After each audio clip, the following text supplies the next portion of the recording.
अस्सलामुअलैकुम स्टूडेंट। आज हम जो टॉपिक डिस्कस करने जा रहे हैं वो है किंगडम फंजाई। तो सबसे पहले हम फंजाई के बारे में जनरल बातें करेंगे। इससे पहले हमने शुरू में सेलुलर लाइफ पढ़ा वायरसेस के, फिर थोड़ा सा उससे एडवांस लेवल पे आ गए प्रोकैरियोट्स पढ़े जिसमें बैक्टीरिया और साइनोबैक्टीरिया था। फिर उससे थोड़ा सा आगे आके हमने प्रोटिस्ट पढ़े और अभी हम फंजाई पढ़ रहे हैं। इसके बाद जो हायर और डेवलप प्लांट है वो पढ़ेंगे। तो फंजाई अभी प्लांट में इंक्लूड नहीं है लेकिन इसके बहुत सारे कैरेक्टरिस्टिक प्लांट से मिलते जुलते हैं। तो ये टुवर्ड द प्लांट जो है एक जर्नी है जो हम हायर प्लांट जो एंजियोस्पर्म है उसी की तरफ जा रहे हैं। किंगडम फंजाई की स्टडी को हम माइकोलॉजी कहेंगे। The study of fungi is known as mycology. और इसको डिफाइन कैसे करेंगे? फंजाई जो है वो स्पोर बियरिंग टेलस बॉडी है जो कि यूकैरियोट्स है विद नो क्लोरोफिल। इसमें जो कैरेक्टरिस्टिक है वो स्पोर बियरिंग टेलस बॉडी है। टेलस मीन जिसमें स्टेम और लीव्स और फ्लावर डिफ्रेंशिएट नहीं हो, एक टेलस नुमा वो हो, बॉडी हो और प्रॉपरली हर चीज़ इसमें डिफ्रेंशिएट ना हो, उसको टेलस बोलेंगे। तो फंजाई की बॉडी जो है वो भी टेलस है और इसके अंदर स्पोरेंजियम के अंदर स्पोर पैदा होते हैं और इसके अलावा ये यूकैरियोट से बिलोंग करते हैं। लेकिन डिफरेंस क्या है? इसका जो सेल वॉल है वो मेड ऑफ काइटिन। जो बाकी हायर प्लांट है उसके सेल वॉल बने थे सेलुलोज से और इसका बना है काइटिन से। एक डिफरेंस यही हो गया। ये ब्रॉड स्पीशी है, डाइवर्स ग्रुप है, इसमें 90,000 से ज़्यादा स्पीशी पाए जाते हैं। ये यूनिसेलुलर भी हो सकते हैं और मल्टीसेलुलर भी हो सकते हैं। माइसीलियम आपने सीखना है कि प्लांट बॉडी जो फंजाई की बॉडी है उसको हम माइसीलियम कहेंगे।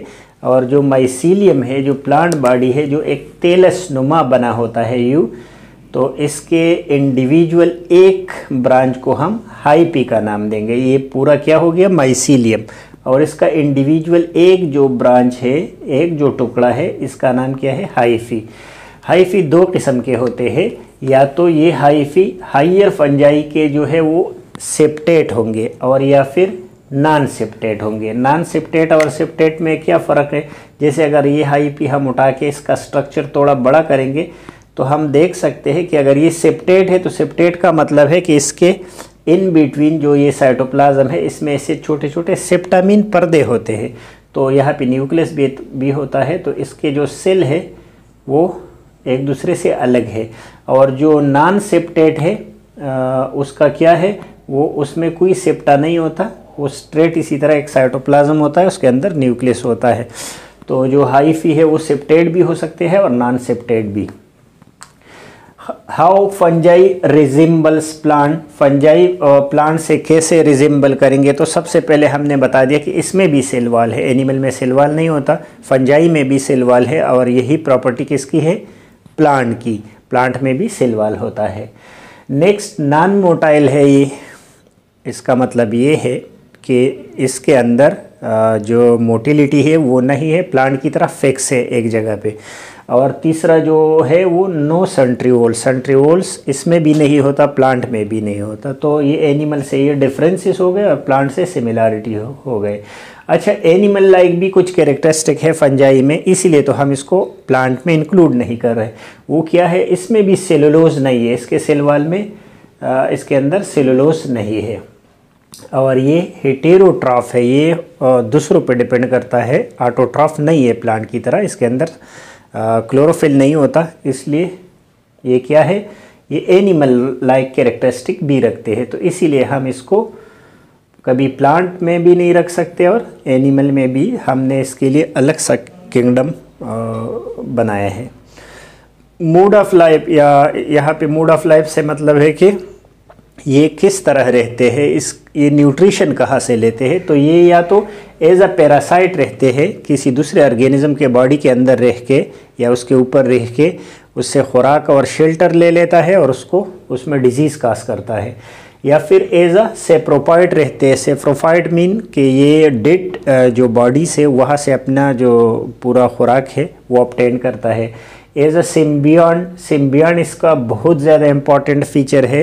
ये सिम्बियासिस करता है, एक रिलेशन बनाता है जिसमें होस्ट को भी बेनिफिट होता है और इस फंजाई को भी बेनिफिट होता है, दोनों के लिए बेनिफिशियल है। तो ये सिम्बियोटिक रिलेशन बनाते हैं। आगे हम पढ़ेंगे वो भी कि लाइकेन्स बनाता है माइकोराइजा, इसके इम्पॉर्टेंट सिम्बियोटिक रिलेशन है। प्रीडेटर जो है एज अ प्रीडेटर भी रहते हैं। इसमें कुछ ऐसे फंजाई होते हैं जो बिल्कुल बाकायदा शिकार करते हैं और कीड़े मकोड़े खाते हैं, तो हम उसको क्या कहेंगे, प्रीडेटर्स। तो ये इसके लिए मोड ऑफ लाइफ हो गया। रिप्रोडक्शन किस तरह करेंगे, तो रिप्रोडक्शन दोनों इसमें कॉमन है, एसेक्सुअल भी और सेक्सुअल भी। एसेक्सुअल टाइप में ये तो या तो स्पोर के ज़रिए रिप्रोडक्शन करेगा, जो इसकी बॉडी है जो तेलस है इसके ऊपर इसी तरह स्पोरेंजिया बनता है, उसके अंदर स्पोर बनते हैं। यही स्पोर निकल के दोबारा जो ब्रेड वगैरह है या जो जिसकी जहाँ पे हैबिटेट हो उसी में गिर के दोबारा नया प्लांट बना देता है। तो हम कह सकते हैं कि स्पोर के थ्रू ये एसेक्सुअल रिप्रोडक्शन परफॉर्म करता है। सेकंड एसेक्सुअल रिप्रोडक्शन है वो कुनीडिया। कुनीडिया भी स्पोर लाइक है, लेकिन ये स्पोरेंजियम के अंदर नहीं होता है, ऐसे ऊपर प्लांट के बॉडी के ऊपर स्पोर जैसे बनते हैं और वो फिर नेक्स्ट जनरेशन में कन्वर्ट हो जाते हैं। और फ्रेगमेंटेशन सिंपली क्या होता है, एक प्लांट बॉडी है उसके ऊपर आउटग्रोथ बनता है, यही आउटग्रोथ गिर के नीचे दोबारा दूसरे प्लांट में कन्वर्ट हो जाता है और इसी को फ्रेगमेंटेशन कहेंगे। तो देखें ये जो बाइस्पोर, कुनीडिया और फ्रेगमेंटेशन है, इसमें कहीं भी मैंने स्पर्म और एग या गेमीट्स की बात नहीं की, तो लिहाजा ये एसेक्सुअल टाइप हो गया। अब सेक्सुअल टाइप जो है इसकी रिप्रोडक्शन, वो उसमें क्या होता है, इसमें दो न्यूक्लियाई जो है उसकी यूनियन होगी। दो प्लांट या जो दो फंजाई है उसकी न्यूक्लियाई आपस में मर्ज होगी और एक किस्म का सेक्सुअल एक्टिविटी परफॉर्म करेगा और आपके लिए क्या बनाएगा, union of two haploid nuclei. उसमें क्या क्या फेजेस है, किस तरह मिलते हैं, तो सबसे पहले मिसाल के तौर पर अगर ये एक हाइफी है, ये स्पोरेंजियोफोर हो गया, ये एक हाइफी है और ये दूसरी हाइफी है, दूसरा प्लांट है, दूसरा फंजाई है ये, तो एक को हमने प्लस का नाम दिया और दूसरे को माइनस का नाम दिया। तो अब ये कुछ हार्मोन रिलीज करता है जिसकी मदद से ये दोनों हाइफी जो है वो एक दूसरे के करीब आते हैं, ऐसे एक दूसरे के करीब आके मर्ज हो जाएंगे, इसी तरह मर्ज हो जाएंगे। तो इसके अंदर जो न्यूक्लियस था वो यहाँ पे क्या होगा, मर्ज होगा। तो सबसे पहले क्या मिला इसका, साइटोप्लाज्म। तो जब साइटोप्लाज्म मिलता है तो हम क्या कहेंगे कि सबसे पहला स्टेज इसमें प्लाज्मोगेमी का है, यानी इसका साइटोप्लाज्म मिल गया और जो दो न्यूक्लियस है वो आपस में यू अंदर आ गए, तो इसको प्लाज्मोगेमी कहेंगे। अब नेक्स्ट क्या होगा, साइटोप्लाज्म के बाद कैरियोगेमी। कैरियोगेमी मीन कि जो न्यूक्लियस है वो आपस में मिलेंगे और एक न्यूक्लियस बनाएगा, जिसको हम कहते हैं कि क्या हो गया, कैरियोगेमी हो गया। पूरा ये एक जायगोट बनता है और उसके बाद मियासिस आकर हो जाता है इसके अंदर और हैप्लॉइड नंबर हो जाता है। तो थर्ड स्टेज इसका मियासिस हो गया। तो ये जो सेक्सुअल रिप्रोडक्शन है इसमें 3 फेजेस है, प्लाज्मोगेमी का सबसे पहले, सेकंडली कैरियोगेमी का न्यूक्लियस भी मिलते हैं और थर्ड इसके अंदर मियासिस होता है और फिर जो न्यू हाइफी है इस गेमीट से अराइज हो जाता है, इस जाइगोट से।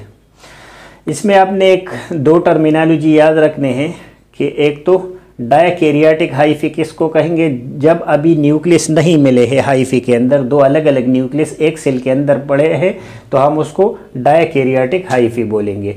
और न्यूक्लियर माइटोसिस फंजाई में यूनिक किस्म का माइटोसिस है जिसको न्यूक्लियर माइटोसिस कहते हैं। इसमें क्या होता है कि इसमें सिर्फ न्यूक्लियस डिवाइड होता है और साइटोप्लाज्म डिवाइड नहीं होता, सिर्फ एक न्यूक्लियस से 2 न्यूक्लियस बनते हैं एक साइटोप्लाज्म के अंदर, तो इसी कंडीशन को न्यूक्लियर माइटोसिस कहते हैं। ये था किंगडम फंजाई के बारे में। आगे फिर नेक्स्ट लेक्चर में उसकी इंपॉर्टेंस पढ़ेंगे। इजाज़त दीजिए, अल्लाह हाफिज़।